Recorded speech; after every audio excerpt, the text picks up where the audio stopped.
in the heart of a frozen wilderness, where silence speaks louder than words. One man lives alone, haunted by a past the world has forgotten. But tonight, the sky cracks open with a violet light, and from the snow, something, or someone, begins to awaken. What if the girl you saved wasn't human? What if her memories were not her own? This is not just a story about survival. It's about what happens when two broken souls collide at the edge of the unknown. Stay with us. Every detail matters. And by the end, you may question what it means to be human at all. The wind screamed outside like a wild animal. Snow flew in every direction, making it hard to see the trees. The sky over the Colorado mountains was a dark, endless blanket. Thick clouds covered the stars. The cold was deep, biting through every crack of wood in the cabin. Dr. Colton Hale sat alone, watching the storm from his window. The glass fogged up from his breath. He sipped cold coffee, though it tasted bitter and flat. His beard was rough, his hair uncombed. He had been hiding in this place for 5 years. Once a respected astrophysics engineer, he now lived in silence, far from people. A scandal had ended his career. He had made a discovery, something unusual, but they said it was a lie. No one believed him. After that, he stopped speaking to the world. Suddenly, the wind changed. A sharp sound pierced through the night. It was not thunder, not the sound of falling trees. It was higher, sharper, like metal tearing the air apart. Colton stood up, his mug falling to the floor. Then it came, a bright flash in the sky. Not white, not yellow, but violet. Pure, glowing violet. It spread across the clouds, lighting up the forest like a silent explosion. And then, it was gone. The sound faded. The sky returned to darkness. But Colton could not forget that light. Something inside him stirred, something he thought was long gone. Wonder. Without thinking, he pulled on his heavy coat, grabbed a flashlight, tied on his boots, and stepped into the storm. The snow pushed back at him. The wind roared in his ears. But he moved forward, driven by instinct. His flashlight cut through the darkness in narrow lines. Tree branches waved like arms in the wind. The air smelled sharp, like burned metal. After nearly half an hour of walking, he reached a small clearing. There, in the middle of the snow, was a crater. It was wide and deep. The snow around it had melted, turning to slush and steam. Inside the hole, he saw something, or someone. A girl. Colton rushed forward. He slid down the side of the crater, ignoring the heat still rising from the ground. She was lying on her back. Her eyes were closed. Her skin was not like any human he had seen. It was pale gray, almost silver, and shimmered gently. Her hair spread around her head like silk, white as fresh snow, with a metallic shine. She glowed, not bright, but softly, like light from another world. Colton knelt beside her. He touched her wrist, a pulse, slow, but steady. He looked around. No signs of a ship, no marks in the trees, just the crater, the steam, and her. He didn't know who she was, or what, but he knew she was not from Earth. Still, he couldn't leave her. He wrapped her in his coat and lifted her into his arms. She was cold, but light, like carrying a memory. The walk back to the cabin was harder. The storm had grown stronger. Snow stung his face. His legs burned with every step, but he held her close. Inside, the fire was still alive. He laid her gently on the couch, covered her with blankets, added more logs to the fire. He dried her hair with a towel, careful not to touch her glowing skin too long. It gave off warmth now, soft and strange. He sat nearby and watched. The storm raged outside. Trees bent under the weight of snow, but the cabin was silent, except for the fire and his quiet breathing. Hours passed. Then, the girl moved. Her fingers twitched. Her eyes opened slowly. They were violet, the same color as the flash in the sky. They glowed in the dim light. She gasped and sat up quickly. Colton raised his hands. "Hey, it's okay. You're safe." She looked at him with panic. Her body trembled. Her hand lifted. The air shimmered. A wave of force pushed outward. A glass lamp exploded across the room. Colton stumbled back. His shoulder hit the wall. The girl looked at her hands. "No, I didn't mean to." Her voice was weak and full of fear. Colton held his side and sat up slowly. "It's okay," he said softly. "No harm done." She looked at him with wide eyes. "Where am I?" "My cabin, in the forest," he answered. She blinked. "What is cabin?" He paused. "A small house, shelter. You were out in the snow. I found you." She looked down, confused. "I don't remember.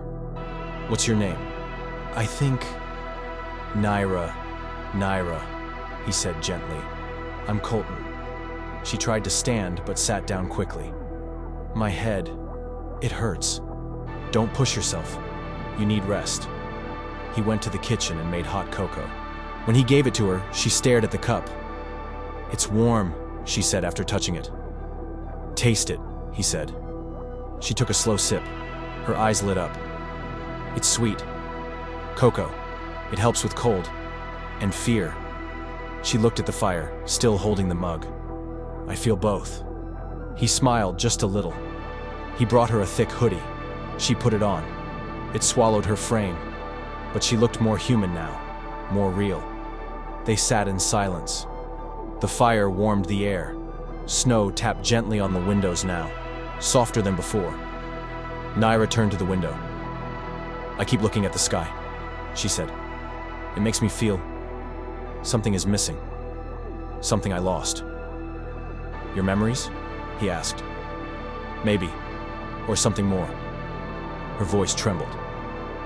"I feel hollow, like I'm only half of something." Colton watched her. Her eyes were distant, glowing faintly.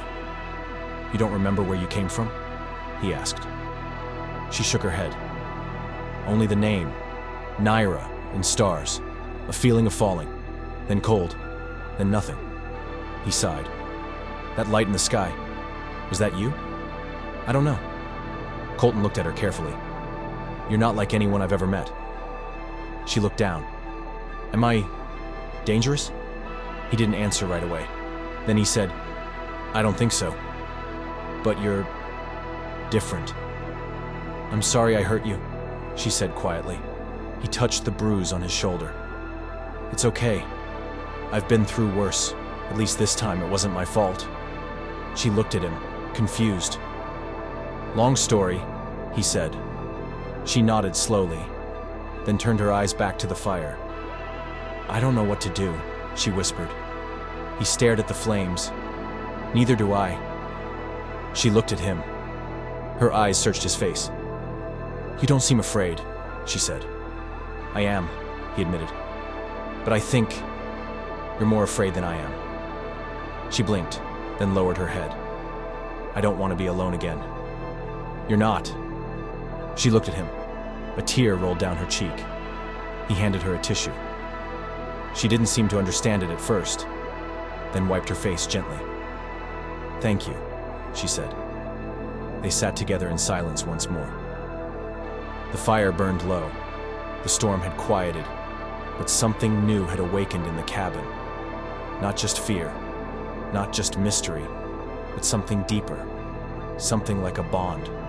Two strangers, one no longer sure he belonged to the world, one who never did. And in the middle of a cold winter night, they began to share something simple and powerful. The beginning of understanding. The morning came slowly. Pale sunlight touched the snow outside. Everything looked peaceful, quiet. But Colton felt the air was not normal. It was too still, like the forest was holding its breath. Naira was still sleeping on the couch. Her silver hair glowed softly in the weak morning light. Her chest rose and fell gently. Colton stood at the window, watching the trees. He sipped warm coffee but didn't taste it. His eyes stayed on the snowy path leading from the forest. Then he looked down. There were only one set of footprints leading to the cabin, his own, not hers. He frowned. He stepped outside to check again. The snow was untouched where she had walked. It was perfect, smooth, like no one had passed. It didn't make sense. She had walked behind him. He remembered clearly. But now, nothing. He knelt down and touched the snow. Cold. Real. He looked at the ground again, then at the trees. He felt his heart beat faster. Back inside, Naira was awake. She sat up and blinked at him. Her violet eyes were calm, curious. "Are you okay?" she asked. Colton nodded slowly. "Just cold." She smiled a little. "It's warmer today." He didn't mention the footprints. Later, she helped him clean the kitchen. She picked up a small knife and accidentally cut her finger. It wasn't deep, but it drew blood. Colton rushed over. "Wait, let me get something." But by the time he found a bandage, the cut was already gone. He blinked. Her skin was smooth again, not a mark. "Did it stop bleeding already?" he asked. She looked at her hand. "It doesn't hurt. It's like it never happened." Colton stared. Later that afternoon, she sat by the fire with a glass of water. She looked peaceful. But when a loud noise came from outside, a branch falling on the roof, she jumped. The glass in her hand cracked, then shattered. Her hand glowed blue. Pieces of glass flew across the room. Colton ducked. One sharp piece scratched his cheek. Naira gasped. She held her glowing hand in the other. "I'm sorry," she whispered, terrified. "I didn't mean to. It just happened." He stepped closer, bleeding slightly. "It's okay. It's okay. I'm fine." Her glow faded. Her hands trembled. Colton got a towel. He wiped the floor and the blood from his cheek. He looked at her. She was shaking. "I don't know what's wrong with me," she said. "You're not wrong," he said gently. "Just different." That night, after Naira fell asleep again, Colton sat at his desk. He took out an old notebook. He began writing. "No footprints in snow. Rapid healing, cut healed in less than 1 minute. Energy emission under stress, blue light, physical force. Involuntary reaction to fear, broken objects. Body emits low glow, changes color, silver blue. Temperature of skin, slightly above normal." He paused, then added, "Fixes broken electronics by touch? Not human?" He closed the book slowly. He looked across the room at Naira. She looked peaceful, like a sleeping star. Her breath was soft. Her hair spread like light. He sighed and whispered, "Who are you really?" The next morning, Naira was already awake. She was in the storage room, standing near a broken generator Colton hadn't used in years. "What are you doing?" he asked. She turned. "This thing is sad." He laughed softly. "Machines don't have feelings." She tilted her head. "But I feel them. This one wants to live again." He raised an eyebrow. "Okay?" She placed both hands on the machine. Her eyes closed. A soft glow spread from her palms. Not strong. Just enough to light the space between her hands and the generator's metal surface. Then the generator hummed. Colton stepped back. "No way!" The machine came to life. Lights flickered on. Dials moved. Naira opened her eyes and smiled. "There. It's better." Colton stared at her. It was like watching magic, but real. He didn't know what to say. She turned to him. "Are you mad?" "No," he said, still stunned. "Just amazed." That night, the phone rang. Colton hadn't used it in months. The signal barely worked out here. But the sound was clear. He answered. "Hello?" A voice replied quickly. "Colton, it's me, Peter. Are you okay?" Colton blinked. "Peter? From the observatory." "Yeah, listen, I don't have long. I'm calling from a burner line. You need to be careful." "Why? What happened?" "There was an incident. Something fell near your area. About 48 hours ago. A meteor, or something. But now the site's sealed. No one's talking. Military types everywhere. No markings. Not standard protocol." Colton felt cold. "I saw the flash. The light," Peter continued. "That's not all. I tapped into the satellite feed. Someone's messing with data. Whole sky sectors. Wiped. We've never seen this before. Colton's heart pounded. You think it's connected to? I know it is. And listen. We intercepted something.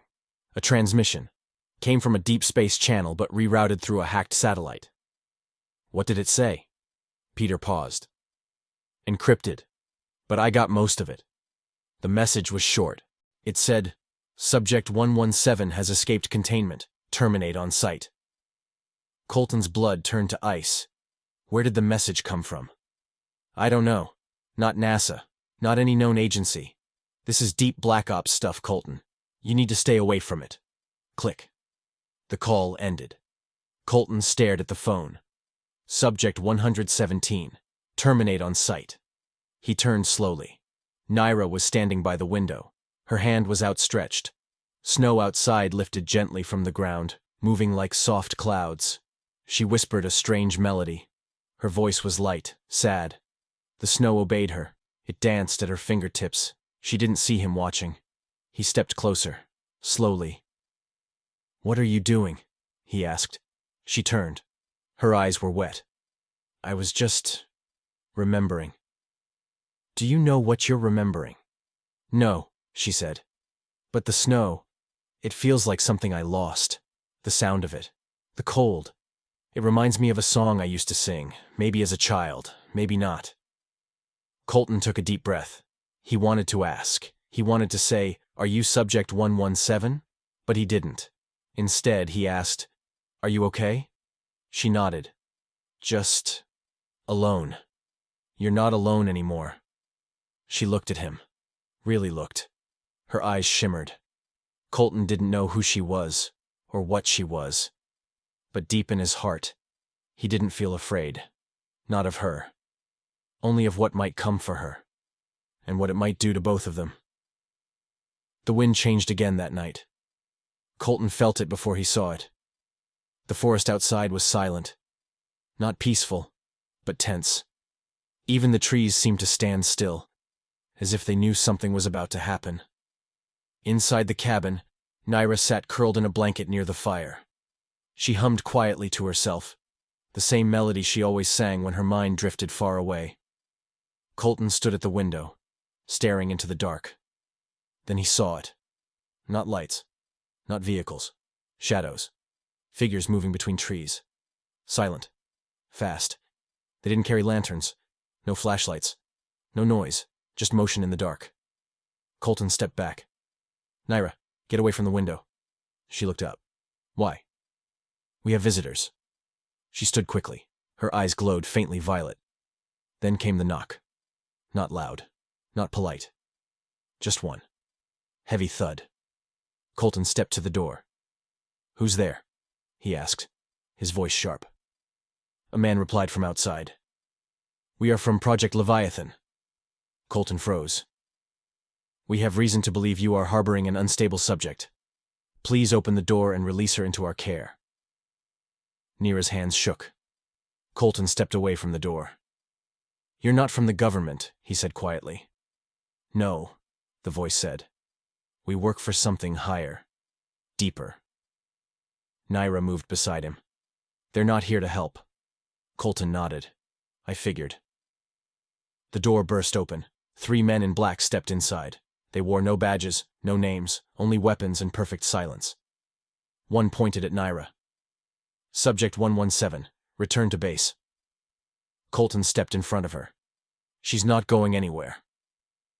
Another man moved fast. A strike to Colton's head. Darkness. When Colton opened his eyes, everything was quiet again. He was lying on the ground. His head throbbed. The air was cold, but the cabin was empty. No attackers. No Naira. He sat up slowly. Then he heard a voice. Software. Distant. Colton? He turned, and time stopped. Literally. The fire froze mid-flicker. Sparks hung in the air like tiny frozen stars. Snow outside was frozen in mid-fall. Everything, silent. Only Naira moved. She stood above him, hands glowing bright blue. I can't hold it long, she said. We need to go. She touched his shoulder, and the world shifted. They landed in snow, somewhere deep in the forest. Colton gasped. What was that? Naira looked pale, weak. I stopped time for 3 seconds. You stopped time? She nodded, breathing hard. I didn't know I could, but when they hurt you.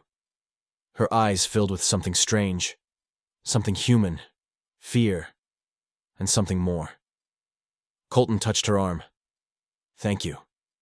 But she stepped back. I'm changing, Colton.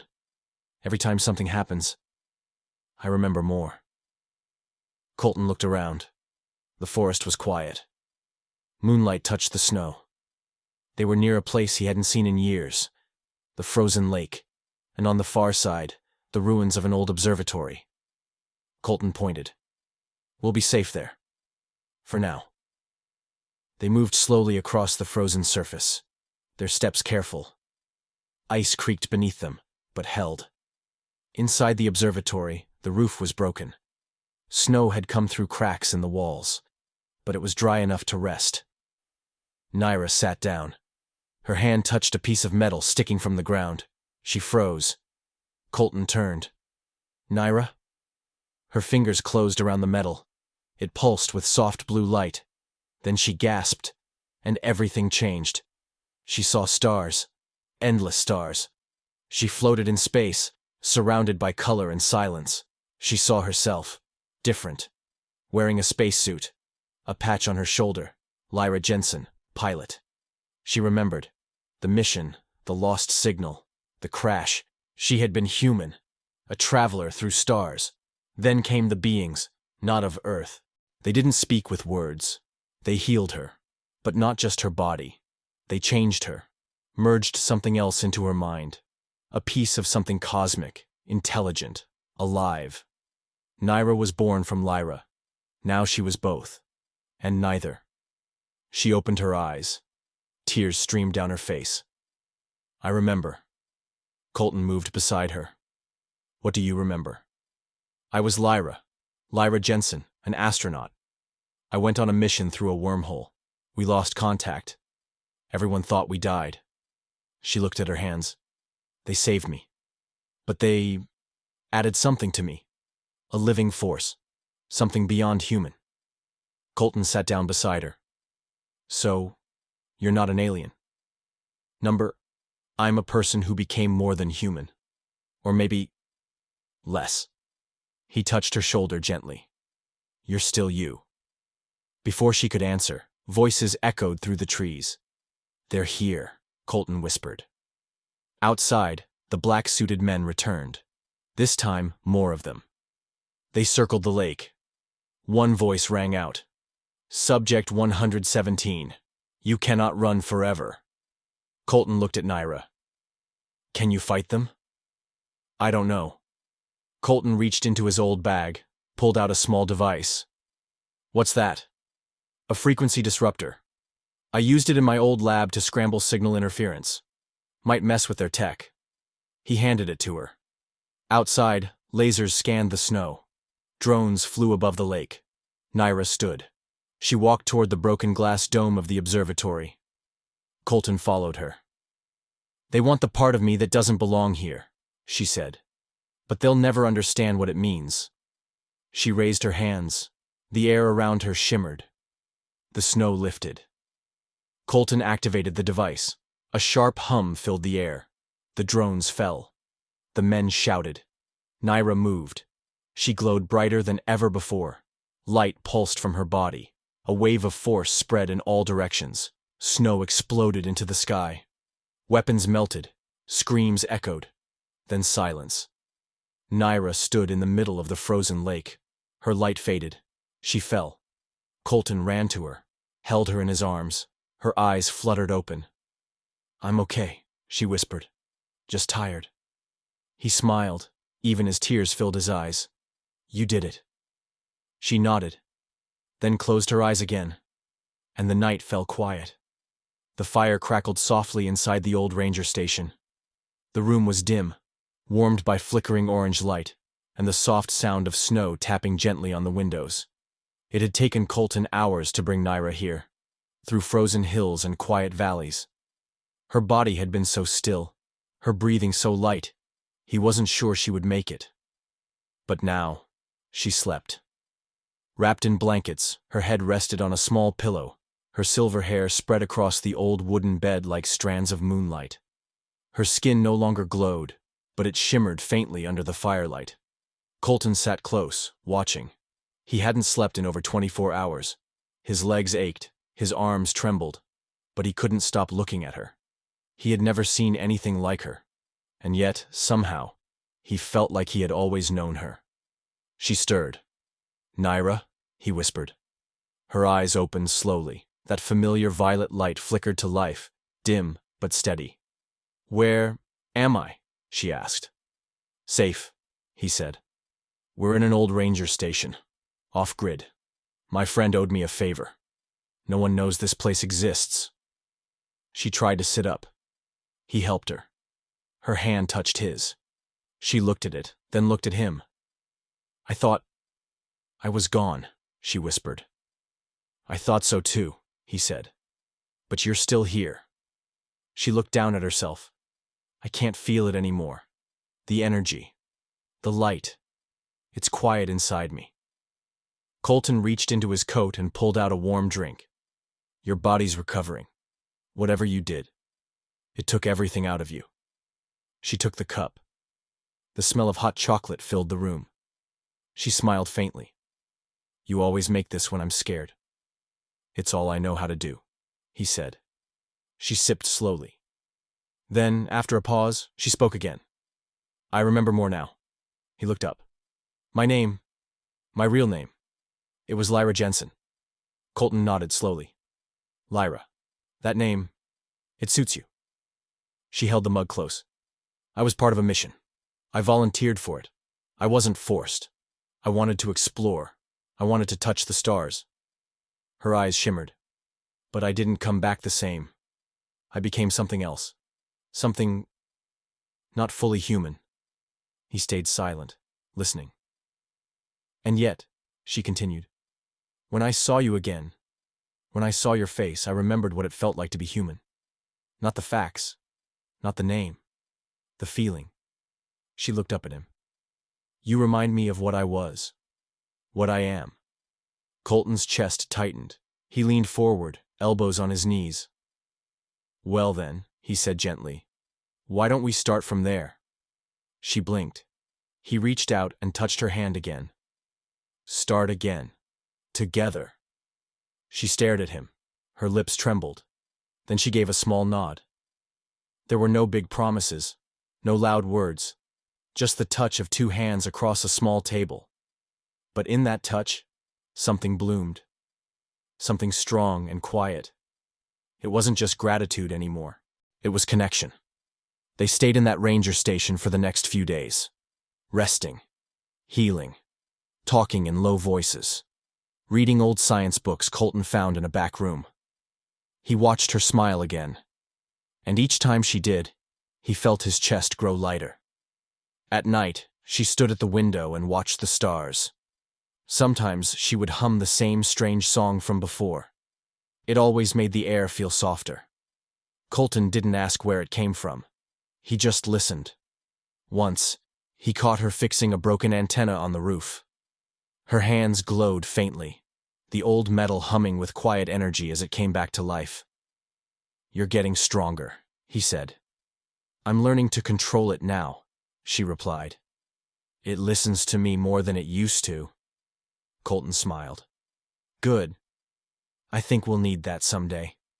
She gave him a long look. "Do you think they'll come back?" He didn't answer right away. "I think they might," he said. "But I also think we'll be ready." One morning, snow fell soft and slow. The world outside was covered in white. Trees wore thick coats of frost. The sky was a pale silver. Naira stood outside, her breath visible in the cold air. She wore Colton's old winter coat. It was too big for her, but she didn't seem to care. She was staring at her wrist. Colton stepped out behind her. "What is it?" She didn't turn. "Something's changed." He moved beside her. On her wrist, a small symbol had appeared. A glowing mark, circular, pulsing slowly with light. It wasn't part of her skin before.